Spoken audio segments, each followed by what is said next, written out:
अस्सलाम वालेकुम।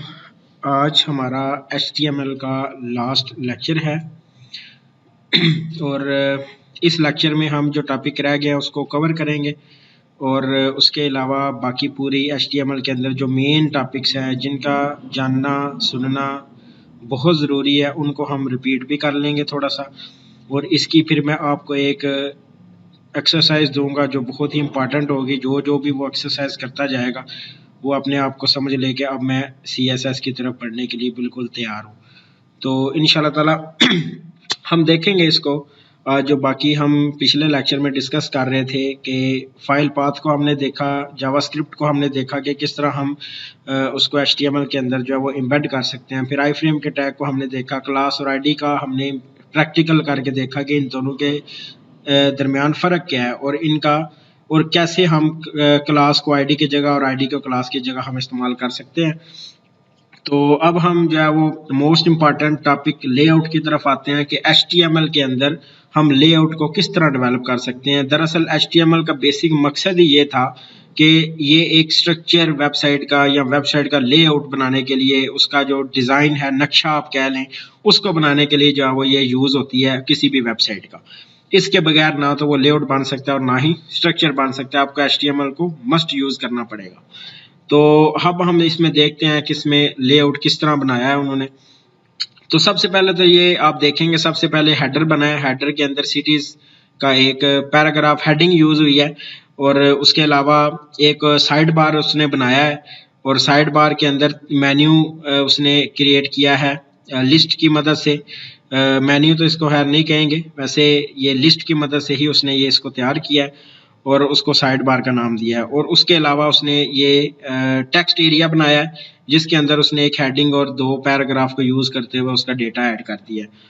और एंड पे उसने नीचे एक फुटर बनाया है जिसका कलर उसने ग्रे रखा हुआ है और उसका नाम देने के लिए उसने पैराग्राफ को सेंटर के टैग के साथ उसने उसका अलाइनमेंट जो है उसकी चेंज कर दी। अब हम इसके कोड की तरफ आते हैं कि अब स्टाइल, इसका लेआउट जो है वो किस तरह बना सकते हैं किसी भी चीज़ का। सबसे पहले तो हम इसमें देखेंगे कि इसकी HTML की तरफ जाते हैं सबसे पहले, फिर इसकी CSS की तरफ आएंगे और हम देखेंगे कि रिस्पॉन्सिवनेस, अगर रिस्पॉन्सिव आपने लेआउट बनाना हो, जिस तरह कि अब ये लेआउट बिल्कुल रिस्पॉन्सिव है, अब रिस्पॉन्सिव लेआउट में और दूसरे लेआउट में क्या फ़र्क है, ये बहुत इंपॉर्टेंट क्वेश्चन है। इसका जवाब भी मैं आपको दूंगा। तो सबसे पहले तो एक H2 का टैग यूज़ हुआ है बॉडी के अंदर, जिसका ये सिटीज़ आपको नज़र आ रहा है, CSS लेआउट, और फिर छोटे से 2 पैराग्राफ के अंदर उसने अब हेडर के अंदर सिटीज़। अब ये हेडर का टैग उसने यूज़ किया है। अब ये दरअसल हेडर एक CSS की क्लास है। आप इसको एज अ टैग भी इस्तेमाल कर सकते हैं, मगर इसकी हेडर की जितनी भी प्रॉपर्टीज़ हैं वो सारी ऊपर डिफाइंड होंगी। जिस तरह आप ये देखें कि आप ये देख सकते हैं कि ये यूज़र डिफाइंड टैग आप कह सकते हैं इसको, कि ये एक हेडर की फॉर्म में ये आपके सामने है। तो जो भी आप हेडर में CSS की प्रॉपर्टीज़ लिखेंगे वो सारी प्रॉपर्टीज़ हेडर के अंदर जो भी कंटेंट होगा उसके ऊपर वो इम्प्लीमेंट हो जाएंगे। अब हेडर के अंदर H2 का कंटेंट है सिटीज़, अब ये उसके ऊपर अंदर सारे का सारा मतलब कि वो ये इसलिए हमने किया है कि ताकि हमें एक कोड को समझने में आसानी रहे कि हेडर कौन सा है, सेक्शन कौन सा है, उसका फुटर कौन सा है, इसलिए ये हम जो है वो यूज़ करते हैं। दूसरे नंबर पे सेक्शन एक क्रिएट किया जो नीचे सारा ये आप देख सकते हैं कि ये हेडर और ये फुटर और ये दरमियान वाला जो सारा एरिया है इसको उसने सेक्शन का नाम दिया है और इसकी जो प्रॉपर्टी है वो उसने डिफाइन कर दी है। तो सबसे पहले उसने नैव बार के लिए अनऑर्डर्ड लिस्ट यूज़ किया है जिसमें उसने वो लिंक भी लगाए हैं। लिंक आप लगा सकते हैं, इधर लिंक आप लगाएंगे तो वो रिडायरेक्ट हो जाएगा। लिंक को भी हमने देखा हुआ है। और फिर उसके बाद उसने आर्टिकल का एक टैग यूज़ किया। फिर आर्टिकल को किस तरह डिस्प्ले करवाना है वो आर्टिकल की प्रॉपर्टी सारी ऊपर CSS से डिफाइंड है। ये आप देख सकते हैं कि फ्लोट उसका लेफ्ट हो। फ्लोट क्या करेगा कि उसको लेफ्ट की फॉर्म में सारे टेक्स्ट को लिखेगा। अगर मैं इधर सेंटर कर देता हूँ तो वो जितना भी टेक्स्ट है वो सारा सेंटर में चला जाएगा। अब ये देख सकते हैं कि वो सेंटर में गया है तो वो सारा उसका अलाइनमेंट जो है वो भी खराब हो गई है, इसलिए इसको हम लेफ्ट में ही रखते हैं।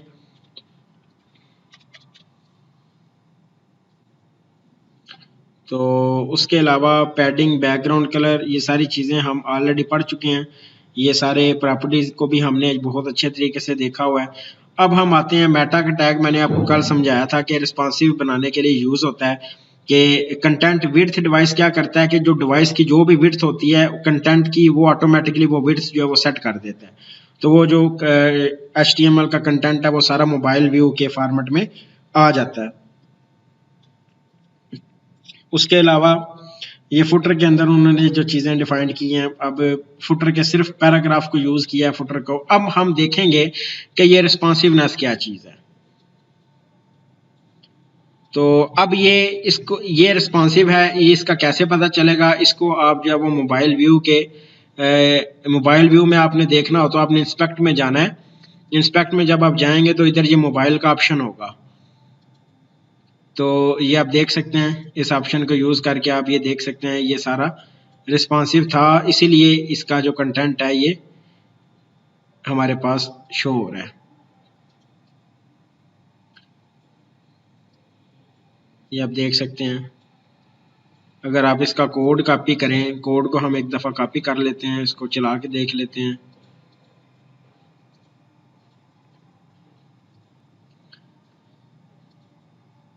मैं इसका कोड जो है वो कॉपी करता हूँ। एक नोटपैड के ज़रिए मैं एक फ़ाइल बनाता हूँ अपने नाम की, इसके अंदर मैंने कोड को कॉपी किया।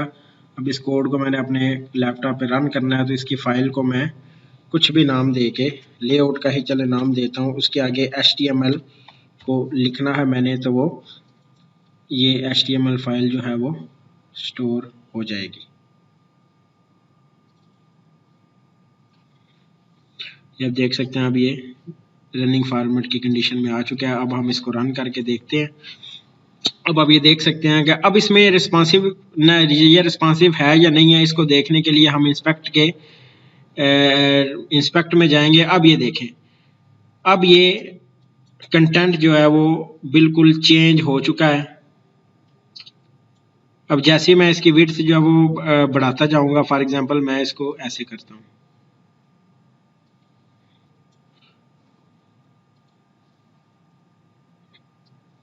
अब जैसे मैं इसकी विड्थ जो है वो बढ़ाता जाऊंगा या ऑटो, ये देखें ये रिस्पॉन्सिवनेस है कि जैसे ये टैब के फॉर्मेट में तो ये बिल्कुल ठीक चलेगा। अब जैसे मैं इसकी थोड़ी सी, अगर मैं वो एक क्यूरी मैंने यूज़ की है CSS की, मीडिया क्यूरी जिसको कहते हैं, जिसकी वजह से ये रिस्पॉन्सिव बना है। और रिस्पॉन्सिव बनाने के लिए हमेशा उसी क्यूरी को ही हम यूज़ करते हैं। उस क्यूरी को भी हम समझेंगे कि उस क्यूरी में क्या था। तो अब फॉर एग्जांपल जैसे जैसे विड्थ इसकी कम होती जाएगी, ऑटोमेटिकली उस फॉर्मेट के अंदर जो है वो कन्वर्ट, अभी आप देख सकते हैं टेक्स्ट को भी किस तरह वो अपने आप को जो है वो फिट कर रहा है।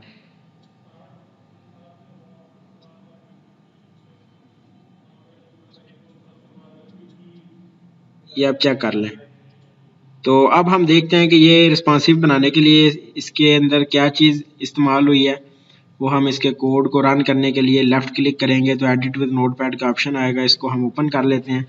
तो सबसे पहले तो हमने ये टैग्स को देखा, ये सारे टैग्स हमने पढ़े हुए हैं, आपको बआसानी ये समझ आ जाएंगे।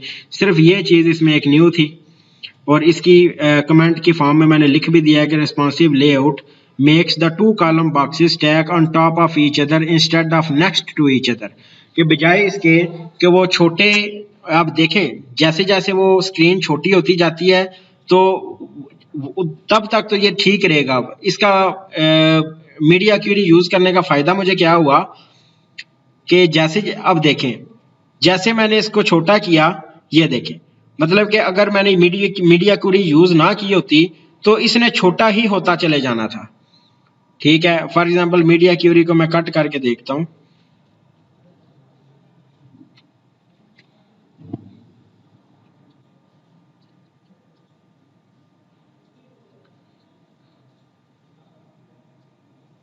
अब आप देख सकते हैं कि इसने अपने आप का स्टाइल बदला ही नहीं है। ये देख लें, मतलब कि ये छोटा ही होता जाएगा, ये अपने आप को मजीद चेंज नहीं करेगा, मतलब कि उसका साइज छोटा होता जाएगा। अब जैसे मैं इसको बड़ा कर दूं, छोटा कर दूं, ये किससे मैंने किया, ये जो ऊपर मैंने ये वाली चीज इस्तेमाल की, ये आप देख सकते हैं। ये कंटेंट विड्थ डिवाइस विड्थ क्या, ऑटोमेटिकली डिवाइस की जो विड्थ है वो वैल्यू पास करता रहता है और वो ऑटोमेटिकली वो सारा कंटेंट जो है वो रिस्पॉन्सिव होता जाता है। अब ये मोबाइल के ऊपर चलेगा भी तो ये स्मॉल मतलब कि छोटी चीज़ें डिस्प्ले होंगी। वो कंटेंट अपने आप को मोबाइल फॉर्मेट में कन्वर्ट नहीं करेगा। अगर मैंने उसको मोबाइल के फॉर्मेट में कन्वर्ट करना है तो मुझे वो मीडिया क्यूरी इस्तेमाल करनी पड़ेगी। फॉर एग्जांपल अब मैं दोबारा वो क्यूरी का इस्तेमाल करता हूं तो आप देखें उसमें क्या चेंज आता है।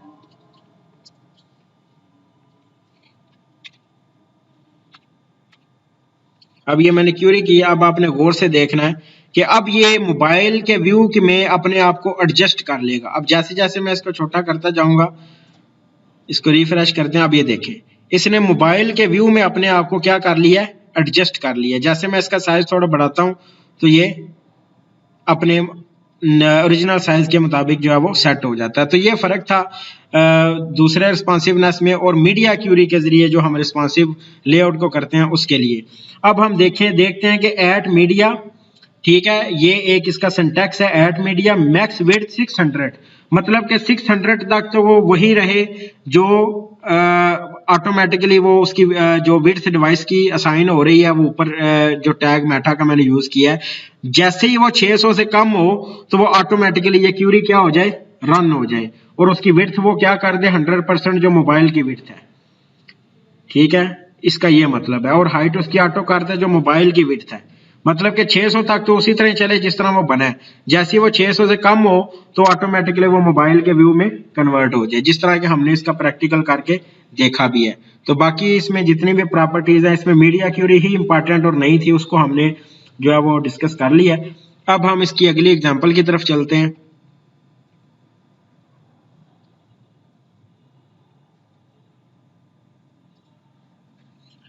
अब हम इसकी अगली एग्जाम्पल की तरफ चलते हैं। मैंने एसईओ का आपको 6 लेक्चर में सारा बताया कि हम एसईओ किस तरह मेटा के टैग को यूज करके वो कर सकते हैं। और फिर अब हम रिस्पॉन्सिवनेस को मजीद देखेंगे। वो लेआउट का तो मैंने आपको थोड़ा समझा दिया।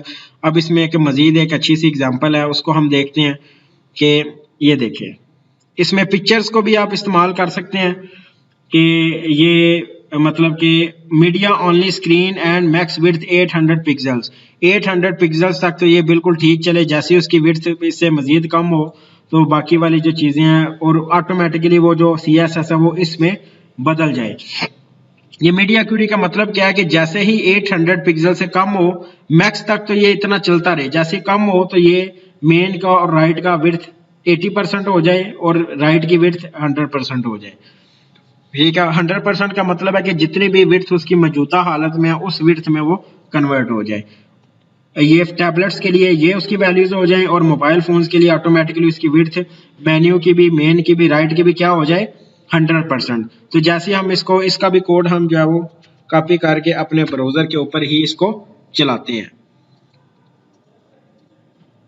तो इसी को ही मैं जो है वो इसी फाइल को इस्तेमाल कर लेता हूँ, पुराने को डिलीट करके नई वाली पेस्ट कर देता हूँ और इसको मैं जो है वो रन करके देखता हूँ।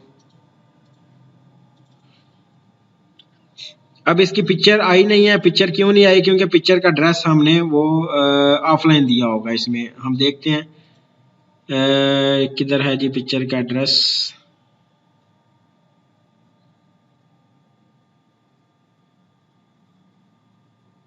जी बिल्कुल, ये पिक्चर जो है वो हमने, इसका जो एड्रेस है वो हम ऑनलाइन दिया हुआ था। कोई भी पिक्चर मैं ले लेता हूँ, कोई भी यार ले लें।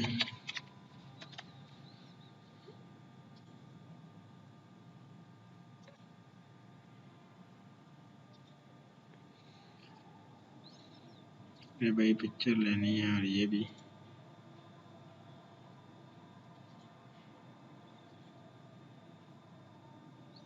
जी ये पिक्चर मैं जो है वो डेस्कटॉप के ऊपर ही ये सेव हुई है। इसकी जो नेम है उसको मैं कॉपी कर लेता हूँ और इधर जो है वो मैं अपने कोड के अंदर उसका जो नाम है वो मैं लिख देता हूँ। ये इधर JPG फॉर्मेट में ही थी ये पिक्चर,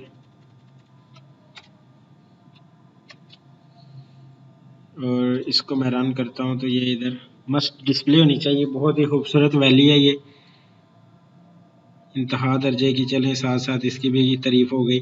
अब हम इसको देखते हैं कि ये अपने आप को किस तरह, अब आप देखें अब इसने क्या किया कि पिक्चर को ऑटोमेटिकली डिवाइस की विड्थ के मुताबिक जो है वो इसने सेट कर दिया है। ये बहुत ही ज़रूरी है। आजकल के जो वेबसाइट्स हैं वो रिस्पॉन्सिव बहुत ज़्यादा इंपॉर्टेंट है, वो होने चाहिए, ताकि आजकल ज़्यादा जो कस्टमर हैं वो मोबाइल के थ्रू आते हैं और वो मोबाइल पे ही वेबसाइट को विजिट करते हैं। तो इसलिए हमारी वेबसाइट जो है वो मोबाइल के ऊपर भी बिल्कुल करेक्ट फॉर्म में चलनी चाहिए। अब ये ऑटोमेटिकली मोबाइल के ऊपर भी ये वेबसाइट बिल्कुल अच्छे तरीके से रन होगी। फॉर एग्जाम्पल जैसे मैं इसका साइज बढ़ाता जाऊंगा ये वेब फॉर्मेट में कन्वर्ट, अब ये देख सकते हैं कि उसका जो ये नीचे था, अब ये फुटर, ये तो फुटर है ना, इसके नीचे ये चीज थी, तो ये भी ऑटोमेटिकली इसने एडजस्ट कर दी। फॉर एग्जाम्पल ये देखिए, जैसे मैं इसका छोटा साइज करता जाता हूँ, सबसे पहले तो ये पिक्चर ऊपर आएगी और वो जो दूसरा डेटा वो उसके नीचे चला जाएगा। ठीक है, तो ये है रिस्पॉन्सिवनेस जो हम मीडिया क्यूरी के जरिए परफॉर्म करते हैं। तो इसके अंदर भी इसकी भी आपने खूब ही प्रैक्टिस करनी है। मीडिया क्यूरी बहुत ज़्यादा इंपॉर्टेंट है CSS के अंदर, जो रिस्पॉन्सिव बनाने के लिए इस्तेमाल होती है। और बूटस्ट्रैप इसीलिए हम ज़्यादा इस्तेमाल करते हैं, तो क्योंकि वो ऑटोमेटिकली रिस्पॉन्सिव होती है। जितने भी उसकी क्लासेस हैं वो ऑटोमेटिकली रिस्पॉन्सिव ही होती हैं। तो ये एक बेनिफिट भी हमें बूटस्ट्रैप को यूज़ करने का मिल जाता है, मगर आपको खुद भी उसको रिस्पॉन्सिव बनाना आना चाहिए। ज़रूरी नहीं कि हर दफ़ा बूटस्ट्रैप ही आप यूज़ करें, आपने CSS को यूज़ करके भी उसको रिस्पॉन्सिव बना सकते हैं। ऐसा नहीं है कि बूटस्ट्रैप से ही रिस्पॉन्सिव बनता है, CSS से भी आप रिस्पॉन्सिव अपनी वेबसाइट को बना सकते हैं, जिस तरह के अभी इसकी एग्जांपल हमने देखी है। अब आगे एक और मज़ीद इसकी एग्जांपल है यार, एक तो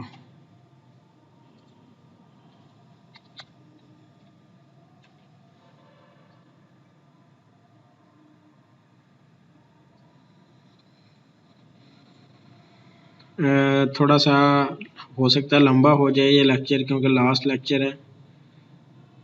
अब ये देखें, ये है जब आप इसको मोबाइल पे ओपन करेंगे बगैर रिस्पॉन्सिव, ये इस तरह का व्यू आपके पास आएगा, और जो रिस्पॉन्सिव वेबसाइट होगी वो इसका इस तरह का व्यू आएगा। ये आप देख सकते हैं कि कंटेंट का भी बिल्कुल भी कोई पता नहीं है, और उसके आगे ये आप देख सकते हैं कि ये बिल्कुल एक रिस्पॉन्सिव के फॉर्म में ये आ रहा है।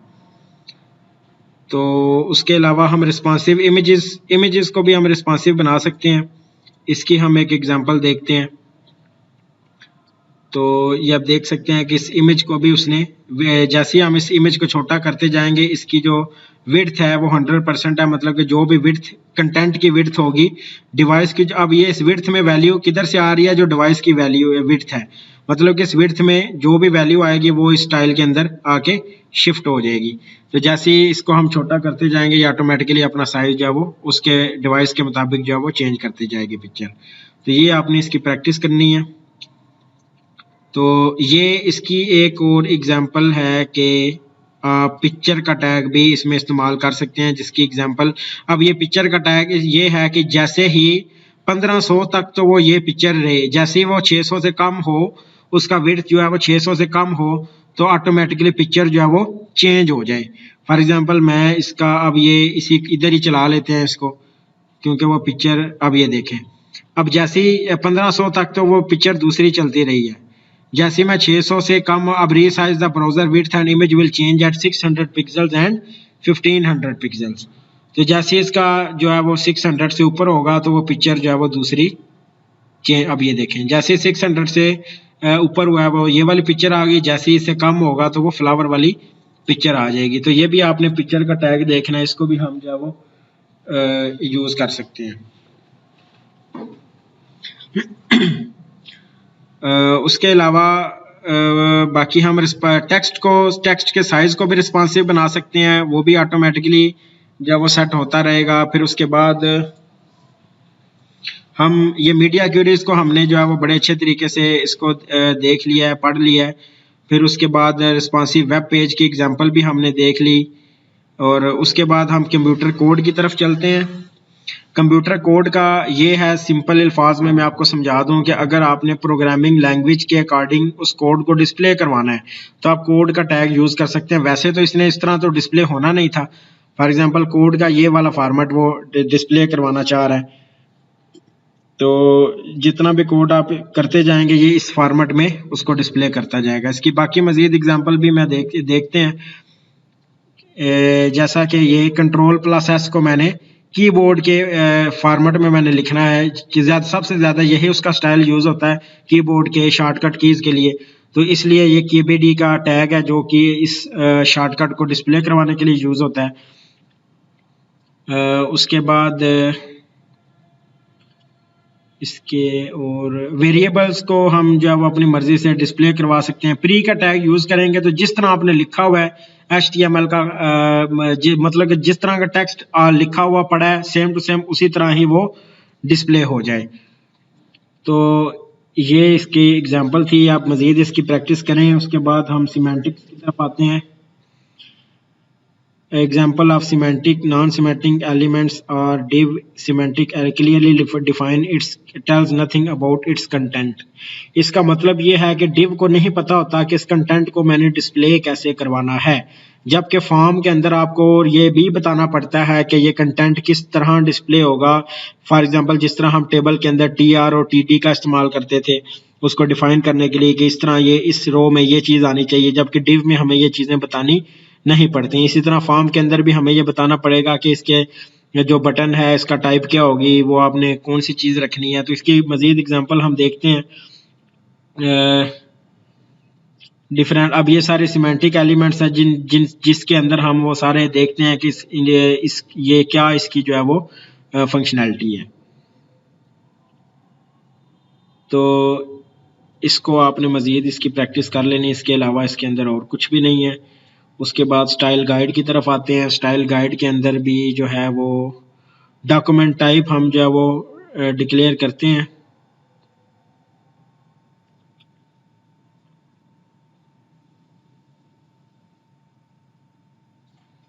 उसके अलावा इसमें एंटिटीज़ को देख लेते हैं। एंटिटीज़ में सिर्फ और सिर्फ क्या है जी कि अगर आपने ये वाला लेस देन का साइन जो है वो बनाना है तो उसके लिए आप ये एंटिटी का नेम यूज़ कर सकते हैं, ये नंबर भी यूज़ कर सकते हैं। अगर आपने एम्परसेंड का वो अगर आपने एक स्पेस देनी है तो उसके लिए ये एंटिटी का नाम है, ये आप यूज़ कर सकते हैं HTML के अंदर। यूरो के साइन के लिए कई ऐसे कीबोर्ड है जिनके अंदर ये साइन मौजूद नहीं है। फॉर एग्जांपल जिस तरह यन का साइन मौजूद नहीं है, ये कॉपीराइट का साइन मौजूद नहीं है, रजिस्टर्ड ट्रेडमार्क का साइन ये आप ऐड रजिस्टर्ड लिख के वो सारे का सारा ऑटोमेटिकली ये साइन को क्रिएट कर सकते हैं। इसमें से एक हम देख लेते हैं। जिस तरह अब ये R नज़र आ रहा है, ये रजिस्टर्ड का साइन हमने लिखा है तो ये R जो है वो ऑटोमेटिकली इसमें कन्वर्ट हो गया है। सिंबल्स आप जो भी आपने सिंबल प्रिंट करवाना है वो आप करवा सकते हैं। जिस तरह अब यूरो का प्रिंट, अब ये सिंबल प्रिंट हो गया यूरो का। इस तरह ये जितने भी ऊपर सिंबल मैथमेटिकल अगर आपने कोई चीज़ डिस्प्ले करवानी है अपनी वेबसाइट के अंदर तो ये सिंबल का इस्तेमाल उधर ज़रूर होगा। तो इसलिए इनका जो नॉलेज में होना भी बहुत ज़रूरी है। कम से कम आपको पता हो कि ये काम जो है वो हो जाता है। फिर उसके बाद इमोजीज़ को आप जो है वो डिस्प्ले करवा सकते हैं। कैरेक्टर सेट, बाकी इसमें कोई भी चीज़ इंपॉर्टेंट नहीं है मगर फिर भी आप इसको रीड कर लें। उसके बाद हम फॉर्म्स की तरफ आते हैं, जो कल भी हमने एक एग्जांपल देखी थी कि फॉर्म्स किस तरह हम HTML के अंदर बना सकते हैं। जाहिर सी बात है कि फॉर्म के टैग से ही बनेगा। फॉर एग्जांपल इसको मैं इधर सबसे पहले फॉर्म का आपने इधर थोड़ा सा मैं PHP का इंट्रोडक्शन आपको जो है मैं देता चलूँ कि कोई भी जो बैकएंड की एक्टिविटी है वो फॉर्म के टैग के अंदर ही वो सारी परफॉर्म होती है। फॉर्म के बगैर वो परफॉर्म नहीं होती, मगर वो कुछ टैग्स ऐसे हैं जिनके ज़रिए हम कर भी सकते हैं। वैसे सबसे पहले तो फॉर्म का टैग यूज़ होगा। अभी एक्शन को आप एक्शन को सबसे एंड पे हम डिस्कस करेंगे। सबसे पहले लेबल का टैग है जिसके अंदर मैंने फॉर एफ नेम उसका मैंने जो है वो ID रख दी, फर्स्ट नेम लेबल, अब ये देख सकती हैं। और उसके बाद इनपुट टाइप टेक्स्ट, ये इनपुट एक ऐसा टैग है उसके आगे टाइप जो भी आप लिखेंगे तो वो ऑटोमेटिकली एक कीवर्ड टेक्स्ट बॉक्स के अंदर जो है वो कन्वर्ट हो जाएगा ऑटोमेटिकली। और ये टेक्स्ट बॉक्स जो है वो प्री बिल्ड CSS इसके अंदर अप्लाई हो रही है, इसको आप अपनी मर्जी से चेंज भी आप कर सकते हैं। फॉर एग्जांपल ये लेबल इनपुट टाइप टेक्स्ट है तो ये 2 टेक्स्ट बॉक्स बन जाएंगे। फिर उसके बाद इनपुट की टाइप आप सबमिट करेंगे तो ये ऑटोमेटिकली बटन में कन्वर्ट हो जाएगा। तो इसकी टाइप आप बटन भी आप रख सकते हैं।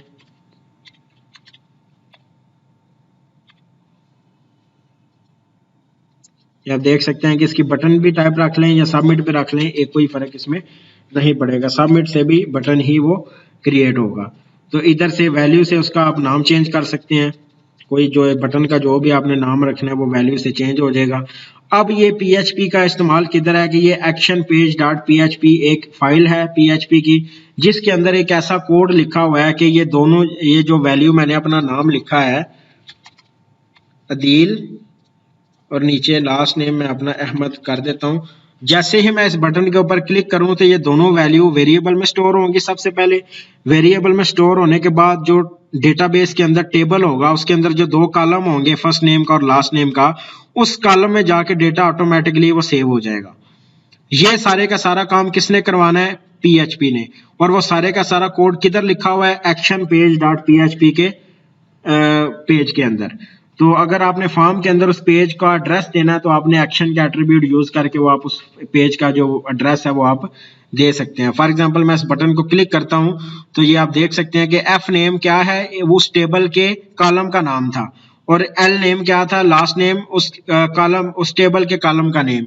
तो एफ नेम के अंदर अदील सेव हो गया और एल नेम के कॉलम के अंदर अहमद सेव हो गया। तो इसमें उसने देखा हुआ है कि this tutorial will not teach you how servers are processing input. अगर आपने देखना है कि सर्वर इनपुट को कैसे प्रोसेस कर रहा है तो उसके लिए आप PHP का ट्यूटोरियल इधर से आप देख सकते हैं, मगर हम इंशाल्लाह ताला PH को भी बड़े खूबसूरत तरीके से हम इसको पढ़ेंगे और इसका प्रैक्टिकल भी करेंगे और इसकी हम प्रैक्टिस करके सारी चीज़ों को हम देखेंगे। तो ये था फॉर्म के एट्रीब्यूट्स को आप मजीद आप देख सकते हैं कि मजीद इसके एट्रीब्यूट्स भी हैं। फॉर एग्जांपल ये तो हमने इसकी तो एग्जांपल हमने देख ली। अब इसके आगे पे टारगेट एट्रीब्यूट को भी हमने देखा हुआ है कि किस तरह इसका हमने इस्तेमाल कर सकते हैं। मेथड एट्रीब्यूट भी है।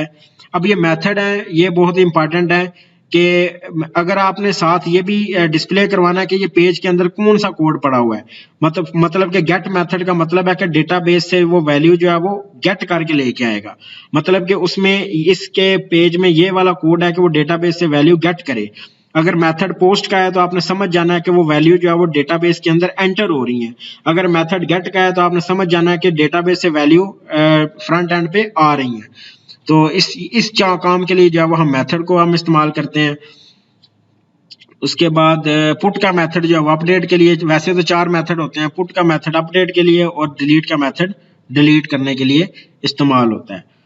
तो ये ऑटो कंप्लीट का एट्रीब्यूट अगर हम इस्तेमाल करेंगे तो इसका मतलब आपने अक्सर वेबसाइट्स में देखा होगा कि जैसे ही आप किसी फील्ड को फिल करने लगते हैं तो ऑटोमेटिकली वो नीचे ऑप्शन दे देता है कि इस फील्ड में ये चीज़ आनी चाहिए। तो इसका मतलब क्या है कि ऑलरेडी जो चीज़ आपने एक दफ़ा फिल कर ली वो कैशे में स्टोर हो जाती है, तो जब दूसरी दफ़ा फिल करने लगते हैं तो ऑटोमेटिकली उसको खुद ही वो फिल कर देता है। तो ये ऑटो कंप्लीट को एट्रीब्यूट को आप ऑन करेंगे तो ये सारी फंक्शनैलिटी आपके ब्राउजर पे एक्टिवेट हो जाएगी। तो नॉन वैलिडेट का मतलब यह है कि जो भी डेटा बस आ रहा है उसी को एक्सेप्ट कर ले, वैलिडेशन की कोई ज़रूरत नहीं है। तो इसके अब हम एलिमेंट्स की तरफ चलते हैं। इसके बहुत सारे एलिमेंट्स हैं, जिस तरह ये बटन है, टेक्स्ट एरिया है, लेबल है, डेटा लिस्ट है, आउटपुट है। ये सारे देखेंगे कि इनका जो है वो टेक्स्ट का आपने देख लिया कि वो एक टेक्स्ट बॉक्स बनाता है। तो ये लेबल सेलेक्ट आईडी, अब ये लेबल का देखेंगे, लेबल किस लिए यूज होता है। अब ये देख सकते हैं कि अगर आपने ड्रॉप डाउन मेन्यू बनाना हो तो उसके लिए आप लेबल को जो है वो यूज करते हैं, लेबल के टैग को। तो वो आपका ड्रॉप डाउन मेन्यू आप उसके जरिए कोई भी, मतलब कि इसमें अगर आपने वैल्यू देनी है या मतलब कि ये फिक्स्ड वैल्यू है, इसके अलावा वो कोई भी वैल्यू जो है वो सिलेक्ट एक्सेप्ट नहीं करेगा। तो इसमें आप वैल्यू ऐड भी कर सकते हैं, डिलीट भी कर सकते हैं, सारी चीज़ें इसके लिए बनाने के लिए लेबल का एलिमेंट है। फिर उसके बाद लेबल के बाद जो है वो टेक्स्ट एरिया का एलिमेंट है। टेक्स्ट एरिया के अंदर आप ज़्यादा टेक्स्ट भी लिख सकते हैं, ये जितना मर्जी आप टेक्स्ट लिखें ये सारा डेटाबेस के अंदर जाके सेव हो जाएगा। ये मैसेज के वेरिएबल के अंदर वो सारा आ गया। फिर उसके बाद और भी बहुत सारे हैं। इसके बटन एलिमेंट जो है वो बटन को क्रिएट करता है। फील्ड सेट लेजेंड, इसको हम देख लेते हैं। फॉर एग्जांपल ये आप देख सकते हैं कि ये एक बॉक्स के अंदर उसने उसको कवर कर दिया और इसका कोई भी इसमें चीज़ नहीं थी। फिर डेटा लिस्ट का हम देखते हैं, डेटा लिस्ट किस लिए। अब ये डेटा लिस्ट का मतलब ये है कि आप खुद से भी कोई वैल्यू ऐड कर सकते हैं और वो जो ड्रॉप डाउन है उसमें से भी कोई वैल्यू सिलेक्ट कर सकते हैं। फिर उसके बाद आउटपुट का टैग है,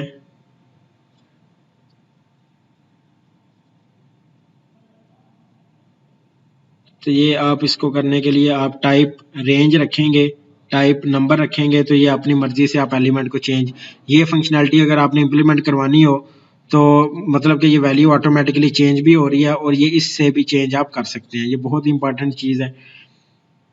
उसके बाद अब हम नीचे थोड़े से इसके इनपुट के टाइप्स देख लेते हैं कि कौन कौन सी टाइप्स हैं। इनपुट टाइप पासवर्ड रखेंगे तो ऑटोमेटिकली इसको डॉटेड में कन्वर्ट कर देगा। फॉर एग्जांपल ये देख सकती हैं आप, ये सारी बस आपने रीड ही करनी है, ये ऑलरेडी आपने इसको देखा ही होगा। इनपुट टाइप रेडियो करेंगे तो वो जिस तरह एमसीक्यूज होते हैं, हमारे पास एमसीक्यूज वाला फॉर्मेट है, सीएसएस वैल्यू सेलेक्ट की है, ये ऑनलाइन टेस्ट के लिए जो यूज़ होते हैं, ये वो चीज़ें हैं सारी, इसकी सिर्फ आपने प्रैक्टिस करनी है, बाकी इसमें कोई चीज़ भी इतनी इम्पोर्टेंट नहीं है, वो सिर्फ आपको पता होना चाहिए कि ये चीज़ ऐसे होती है। उसके बाद जो है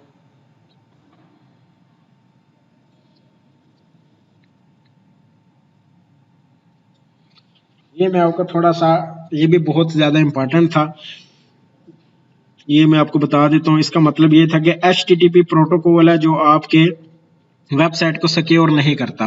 फॉर एग्जांपल ये एक वेबसाइट है, मैं इसको ओपन करता हूँ तो ये भी सिक्योर नहीं है, तो इसके साथ एक नॉट सिक्योर लिखा आएगा। फॉर एग्जांपल इसका मतलब क्या है कि ये वेबसाइट जो है वो सिक्योर नहीं है, इसका जो प्रोटोकॉल है वो HTTP है। अगर आपने वेबसाइट को सिक्योर बनाना है तो फॉर एग्जांपल मैं इधर ये वेबसाइट अभी क्रिएट किया है, तो इस वेबसाइट के पे मैंने वो HTTPS प्रोटोकॉल यूज़ किया है, तो इसके साथ आप देख सकते हैं कि इसका कनेक्शन जो है वो सिक्योर आ रहा है। तो इस तरह आप जो है वो उसका कनेक्शन आप सिक्योर कर सकते हैं उसका चेंज करके। उसके बाद FTP प्रोटोकॉल यूज़ होता है डाउनलोडिंग और अपलोडिंग फाइल्स करने के लिए होस्टिंग के ऊपर, और फाइल का जाहिर सी बात है फाइल को फाइल ही कहते हैं। उसके बाद हम फॉर्म्स को हमने देख लिया, फिर उसके बाद ग्राफिक्स को देखेंगे, ये अब यूज़ नहीं होता ज़्यादा, इसको बेशक आप रहने दे ना करें, मगर ये अक्सर ये यूज़ होता था जब आप पुरानी वेबसाइट्स में, ये ज़्यादातर यूज़ होते थे चीज़ें, मगर अब ये सारा काम जो है वो जावास्क्रिप्ट से आप कर सकते हैं, इसलिए इसको भी आप स्किप कर सकते हैं।